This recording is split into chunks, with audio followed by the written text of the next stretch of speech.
You guys know. Super Bowl weekend, Patriots fans? Thank God. Giants fans?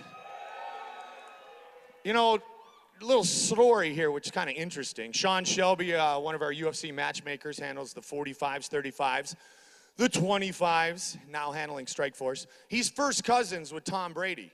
Sean Shelby's one of my best friends. Tom Brady's his family, but Tom Brady went to Michigan, and I'm from Ohio. So go New York Giants! I'm a Bengals fan, and Bill Belichick I still don't like either. So now we got that O-H-I-O. We need Randleman and Coleman up here to really get this thing going. Welcome to the Q&A. Obviously, we have a good crowd. Tomorrow night, we have an absolutely tremendous main event of the evening. And it'll be the first time in a very long time that somebody has worn a belt other than our special guest today at 170 pounds in the Ultimate Fighting Championship when Nick Diaz faces the natural-born killer Carlos Condit. And the man who conquered the Emperor, submitting Fedor Emelianenko, Fabricio Verdum, returns to the octagon to trade blows with Big Country Roy Nelson. Don't forget, tomorrow night, we're live on pay-per-view. Our prelim coverage is on FX. Hopefully, you've all got tickets. Either that, you're trying to look at Dana's Twitter. We do have a rule here at the Q&A. Do not ask for tickets. I'm still looking for a couple. If anybody has extras, you are more than welcome to give them to me, because I do need like 2 more, because my buddy Andreas Schotter came into town. His kid's the best goalie. My son's an 11-year-old hockey player. His kid's the best goalie in the state, so this is me kind of trying to bribe him to get his kid on our team next year. So I'm giving him the really good seat. So anything you guys can do to help would be great. Anyway, here's how the Q&A works. You guys know that. The microphones are already set up. You probably already know who our special guest is today, because he truly is one of the greatest champions in the history of the Ultimate Fighting Championship. He has held the belt as long as anyone in UFC history, and he plans on holding the belt for a very long time. And he will truly be the most interested viewer of tomorrow night's main event of the evening. Welcome to the main stage, the longtime UFC welterweight champion of the world, Georges St-Pierre.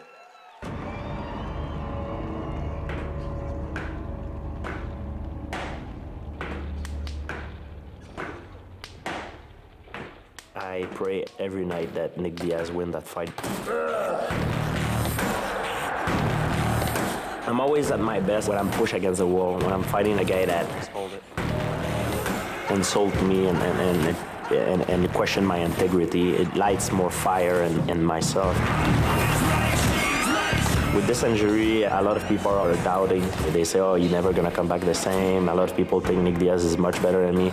He doesn't know where I come from. He doesn't know what I've been through to my life. I probably had more street fight than he ever had in his life. Believe me, I have my own demon in my head. People has no idea how dark I am in my head sometimes. Nick Diaz deserves to be beat down. Please welcome the UFC welterweight champion of the world, Georges St-Pierre. Let's hear a little GSP.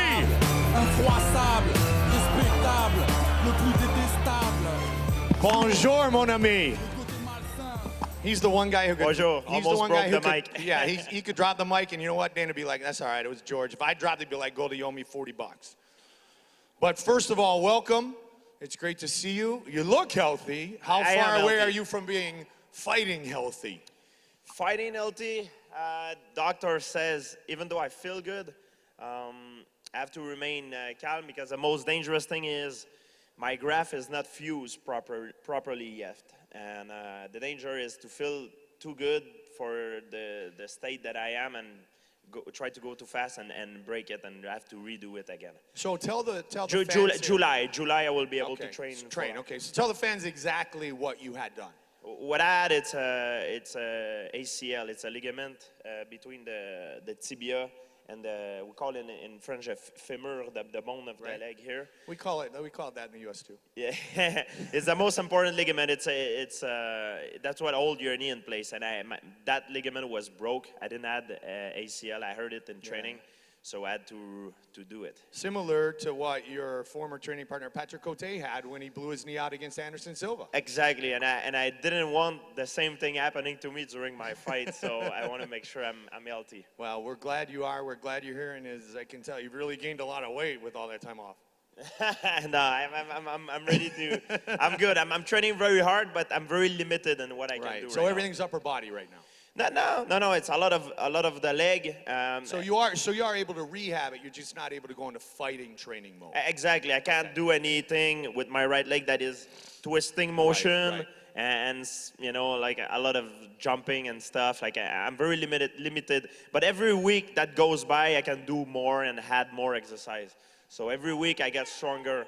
We can't wait. You know what? I got an interesting one for you before we get to the fans who obviously are lined up because they want to talk to the champion. I'm available for questions too, but I'm guessing with him up here, probably won't get any today. And I'm okay with that because I work with Joe, so I'm used to, being limited on my speaking. Anyway, Josh Koscheck said that both you and him think you can, beat me in hockey. He told me that last night. Did you play hockey growing up? I did play hockey growing up, but... I know your cardio is better, but come on, seriously. That's like me saying I can take you down. I can't do it.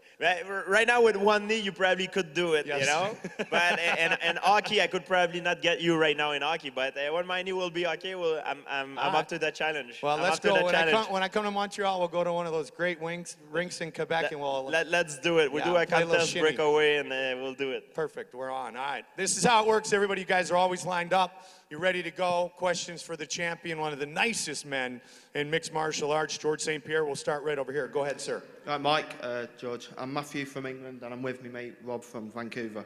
Vancouver, British Columbia? Very nice. My question is, at 137, when you were supposed to fight Nick, there's never really been an explanation why he never turned up to the press conference. Did you find out why? I never found out why. I don't know what happened to him. Nobody gave me a reason, and they canceled the fight. So, and that's when I got hurt after when I was getting ready. At the time. When I got ready to fight Carlos. Yeah. Okay. Thank you. Thank you very much. Travel home safely. We always like coming and doing fights in your home country. It's a blast. Next one over here. Hi guys, my name is Mike. I'm from Winnipeg. Look at all the Canadians in the house today. And the Jets are back. Oh, nice shirt. Can I have that, please? I just wanted to say that I've been to 6 of your last 7 fights. The only one I missed was Dan Hardy. I've also been to the fights that you were supposed to fight on, but I've never ever been able to get a picture with you, so I was wondering if I can get one right now. You know what? We can't do it right now. I'm going to protect him, but we will. George will accommodate as many of your guys' needs as he can afterwards, because look at the smile. He's the nicest guy. One of the nicest guys in MMA, so we'll make sure we make Hopefully I can get one. After I'm done, I'll come down and come to see you guys one-on-one, and we'll do picture. Just make sure you get your stuff ready when I come, so everybody can have a picture. So I just want to wish you well in your recovery, and I know you're going to come back better for sure. Thank you. I've been to his last 7 fights, by the way, so I got you beat by 1. Next one over here. Hey, George, it's Eric from El Paso, Texas. I have a 2-part question for you. What's left in the welterweight division for you as far as competitors? And I personally think Nick Diaz is a little overrated, and he has no shot against you. What does he bring to the table that's a little different? No, Nick Diaz is a very good martial artist. I think right now he should be ranked #1. He, especially after his fight with BJ Penn, and that's why I want to fight him so bad. He's been calling me out for a long time, and a lot of other people have been calling me out for a long time. It's not because the main reason I want to fight him. Why I want to fight him is because I believe he's the best guy right now, and I want to be the best. So to be the best, you have to fight the best, and there is only one way to find out. I think I'm better than him. He think he's better than me, and let's do this. All right. Well, thank you, and hope you do well on your recovery. Thank you very much. You know what? With tomorrow night's main event, there's plenty left at 170 for you. Obviously, Nick coming over from Strikeforce.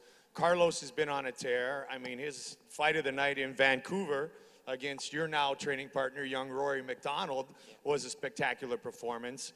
I know who you want to fight for personal reasons as much as professional, but both of those men are very dangerous. And the craziness is that if he wouldn't have missed the press conference, he was supposed to fight you. But then again, then Carlos was, but then again, he got hurt. I mean, this whole path to one of these men meeting you has been inevitable. So I think both of them are going to be a great challenge for you, don't you? No, both of them are going to be a great challenge. Yeah. Like I said, I would not be surprised at all if Carlos Condit win. Right. I would not be surprised at all if Carlos spoiled, spoiled the whole thing. And if he wins, you know, that means he's the best man. So I want to fight the best man. You know, that means Nick Diaz will be out of the title shot, and I want to go against the winner. Yep. I want to fight the best man, but I cross my finger. The fans want to see me fight want to see me fight Diaz, and I want to see. I want to fight Diaz. I think it's the fight that everybody wants to see, and for a long time, and hopefully it will happen. Well, as crazy as it was, it worked out in Chicago. We got the rematches we wanted. We've got Chael Sonnen and Anderson Silva in Brazil. We've got John Jones finally getting set to fight Rashad Evans. And the natural-born killer would like to be the spoiler, but we may see Nick Diaz and Georges St-Pierre around, hopefully November, if George is healthy, then inside the octagon. Next question over here, please. Okay, my name's Brad, a.k.a. Jumper from Dallas. I have a question for you. So wait, you train at AKA or your nickname's Jumper? On every now and then. Okay, but cool. Whenever I can get out to California. My question is, Matt Hughes wants to come back, fight one more time. His wife won't let him. It's up to Dana. We know you haven't been impressed with his performance in the past, but would you let him? Do you think he should come back and fight? Does he have anything left to prove? No, I think he does. I think Matt Hughes, he's an amazing fighter. It just, at one point, I'm concerned about his motivation. You know, if he has still the fire, it all depends about Matt Hughes. I think physically Matt Hughes still does have the skills. You know, I think he can still kick ass. You know, like we say, it's just up to him. How does he feel inside? You know, if he still have the motivation, and I think that's all depend to him. I believe in Matt Hughes. I believe he still can be one of the top guy. Cool. Thank you. And what George said is truly what it comes down to when you get, you know, to the twilight years of a great mixed martial arts career. It's, do you have the motivation to wake up in the morning every day and go to the gym and properly prepare to fight in the octagon? It's not so much can you still physically do it, but mentally, like with Randy Couture, like with Chuck Liddell, you know, do you have what it takes to go through the grind and the misery that you have to put your body through to get inside the octagon? That's the real key, not fighting. The fighting part's the fun part, right? Yeah, and it's also the routine, you know, Right. like that's why I try to do with my training, you know, sometimes because it became too much of a routine, you know, and I like to switch things around and makes it more fun. You need to find a way to make it fun. If you find a way to make it fun and still have fun, it makes life easier and you have more motivation to wake up in the morning and do your thing. I like what Matt's doing as well, too. I think I'm going to go home and I want to take a boys' trip to Hawaii. And Kim, my wife, doesn't want me to go. So I'm going to ask Dana and see if it's okay. So I kind of like how Matt's doing that with his wife. Okay, Audra, I know you're my wife, you know, and the mother of my children, but, you know, we're going to let Dana settle this score. So I think I'm going to try that, too. Or I'll just ask George, can I go to Hawaii with the boys? Well, Cool, let's go. We'll all go. We'll go see BJ. Next one over here. Hello, I'm Alex from Oakland, California. I want to thank you, George, for coming out and making yourself available to fans. My question on the second episode of Primetime, you said that Nick Diaz, you believe, is fake or fake crazy. I don't know anybody else that has said that. I was wondering why you think that. No, what I do believe is he's a very smart guy. People think he's just crazy, and you know he's a very smart guy. He would not be able to be where he's at in his career at the level that he is if he would not have been smart. Yes, I do believe he has maybe some mental issues, you know, with no, but it's nothing bad. I do have some issues too, but I don't look I don't make it look in front of the public, you know. Maybe he has problem with social skill, the way he deal with the camera. Maybe he has problem dealing with camera. Yeah. The way, you know, when he's in front of camera, maybe he doesn't feel comfortable, and it reflects on his image. But I do not believe Nick Diaz is a bad human being. I don't believe that. Through my eyes, because he's very disrespectful to me, and we might fight, maybe through my eyes he's disrespectful. But I'm sure if one of you guys go see him and ask him for an autograph, I'm sure he will be nice and he will give it to you. You know, it all I don't believe he's a bad person, and I do not. I think he's a very smart guy. He had what he want, and you know, and hopefully it will happen. Thanks, champ. And you know what, George is right. Both of the Diaz boys have some great qualities. They wouldn't be, you know, a Cesar Gracie black belt and have the discipline to go through all of those years of training. But when it comes down to the fact that they're going to fight somebody, they're just not able to be buddies with them, and they don't want to talk about it on the camera. They just want to fight, and I think that's what George is talking about. It's about intimidation. They want to use, they want to make people think they're so crazy that they try to intimidate their opponent, you know. But this, well, I've met a lot of crazy people in my life, and you know, it doesn't bother me, you know. I'm not afraid of this, you know. Like I don't think the guy is crazy. I think he's actually very smart. It's a trick of intimidation.